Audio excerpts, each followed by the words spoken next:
Hello, beautiful people. I am Shonty Luv, and this is part 2 of the continuation of my book, a book on how to just do you. It's a book for the souls. So let's get started. Life class was and still is soul food to me. There is so much knowledge for the soul. So much of our community suffers in the heart and soul. The heart is where love comes from and which it is shared. And on the earthly plane, I want to help heal that. So to pinpoint some other important topics and information that I want to share is from T.D. Jakes, my main man, right? My spiritual advisor. So on September 24th, 2013, the class revolved around love, appreciation, and acknowledgement. It was about letting go of the history that holds you back.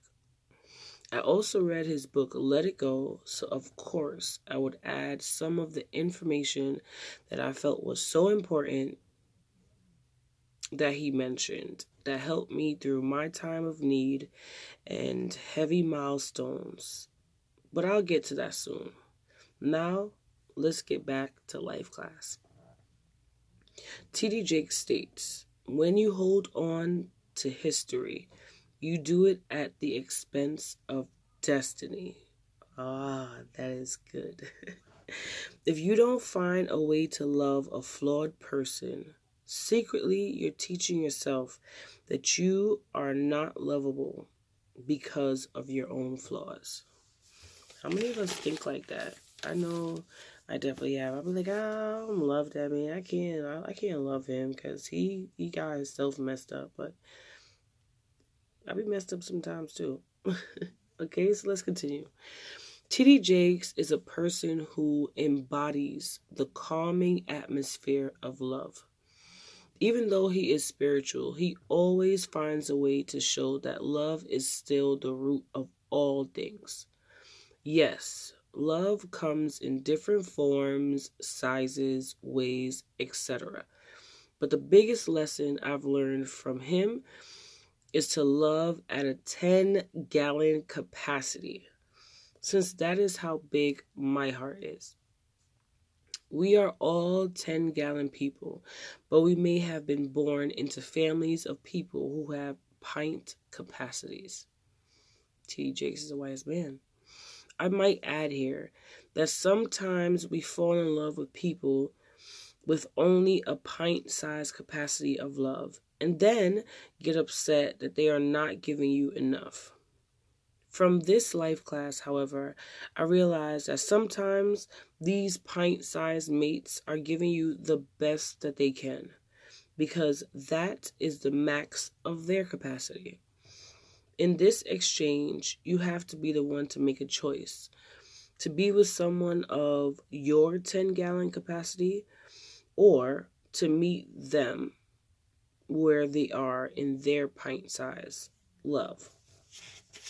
That might be a little hard to do, right? How many of you are 10-gallon capacities? And how many of you would admit that you're a pint size? Maybe that's a good little question. Maybe you can answer that, okay? So let's continue. Love on a 10-gallon level. That's a great quote. I enjoyed. Some more quotes that I want to share with you is, it is possible to love someone you do not manage. Definitely. Love is a gymnasium for you to work out in. Attack the issue and not the individual. The art of family is to end up on the same side. I want to read that again because I think that is important for family right now, to always end up on the same side. So the art of family is to end up on the same side. Have a perfect love for imperfect people. Okay? So I want to move a little forward and mention a great quote that I also heard on this life class. but it was actually by a woman named Brene Brown. And it's called Daring Greatly. I believe this is a quote from, I can't remember exactly, but this is a quote that is from someone else, but the first time I heard it was from Brene Brown. Okay? Daring Greatly.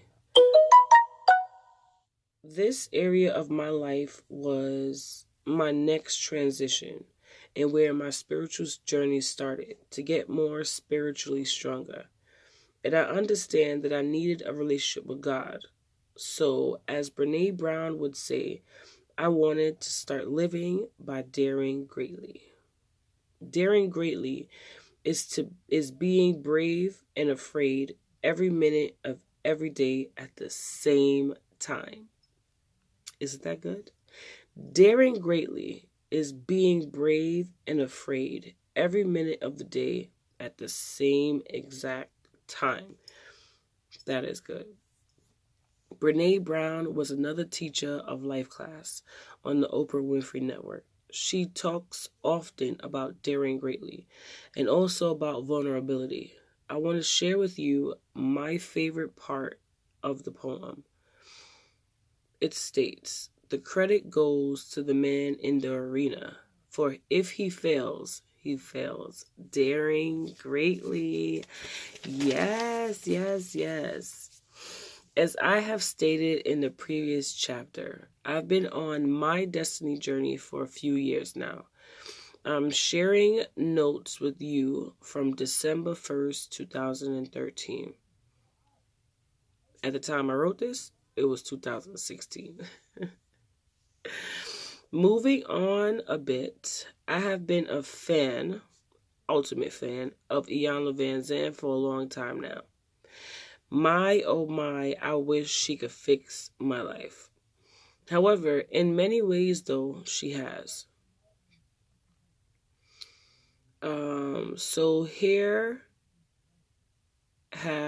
Also has Karen Armstrong with her compassionate life lesson. So I want to go into that a little bit from the December 1st, 2013 life class.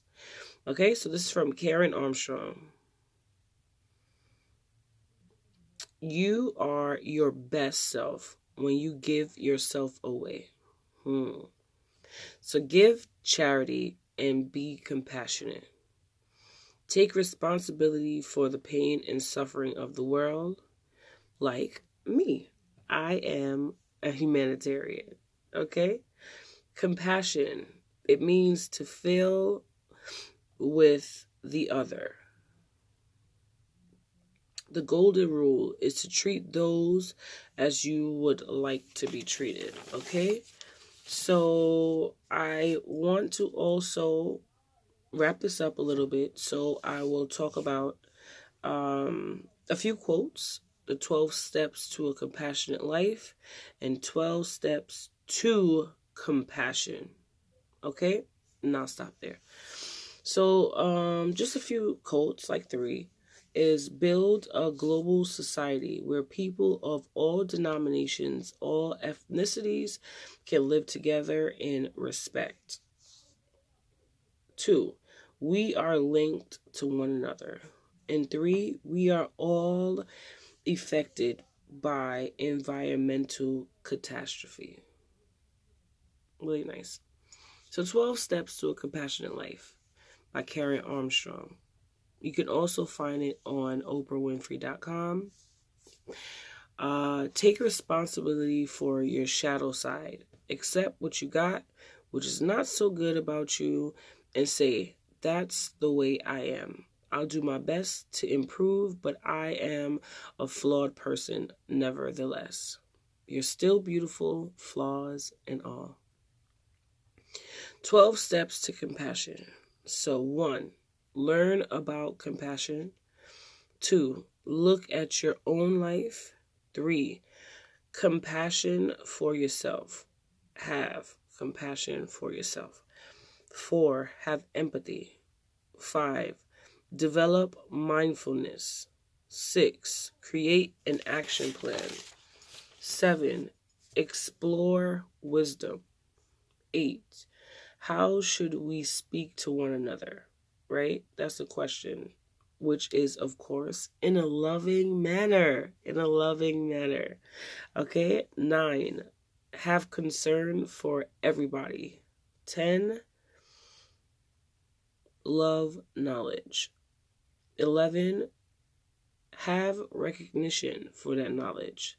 And 12, love your enemies. This, I know, is a tough one, so try this on for size. Ability to love your enemies. I want what's best for you. Okay? Not just for what I can get out of you, but I want your well-being to be happy. So maybe, like you'll be mad at people sometimes and you're on some like, oh God, this person get on my nerve. I don't even know. And you just always say something probably horrible. So maybe you don't have to say horrible. Maybe you could try this. This is a learning process for us all. So it's okay and it takes time. So have the ability to love your enemies. Say, I want what's best for you. Not just what I can get out of you, but I want your well-being to be happy. I think if we tried to move from a place of love rather than hate, things get a little easier and a lot less complicated. So let's try. Therefore, we should all strive to be more humble like the Buddhists.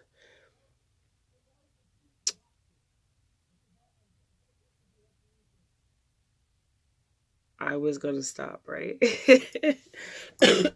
But let me finish on this because I think this is really good too. I just love all this information that I have here. Here are a few Buddhist idealisms and belief. Okay, so a Buddhist prayer. Let all beings be happy. And you could start that by having an enrichment of life. Enrichment of the world. The only thing that is worth doing in the world is to make the world a kinder place where people can live, grow, and thrive. That's good, right? Nothing is more important than kindness. Okay? Nothing is more important than kindness. And I love this one. Okay? So contribute to society. 1. 2. It is a privilege and a responsibility, and you have to earn it. Nothing will be given without service and responsibility. And 3, believe in your dreams and dream big. After you've done that, dream bigger. Dream bigger, beautiful people. And that is where I will stop today. I hope that you enjoyed the information that I shared with you. I hope that you were able to get something out of it. I hope that you like, of course. I hope that you subscribe and even share it with someone else who you feel like might be going through some things. I know that when I was going through my depression, I had postpartum depression after I had my daughter. I never experienced that, and I didn't know what was going on, and I felt like such a change in like my life and my lifestyle, even though that definitely was a change in my life because, I was never pregnant before. I never had a child. It was my first time being a mom, and so many different things in my life had changed, and I wasn't ready. I wasn't ready at all. I felt so uncomfortable in my own skin. But this is really what helped me through my process. I'm not saying that it happened overnight because it definitely was a series of time. I probably went through it for about a year or so. And sometimes I do still, suffer from some of the anxiety, but I'm getting better. And because I'm getting better and because these things help me, I also want to share that with you so that it can help you also. All right. So I am Shonty Luv. I love you and have a great night. We'll be back next week with a continuation of How to Just Do You, a book for the souls. Okay. Peace out. I'm Shonty Luv.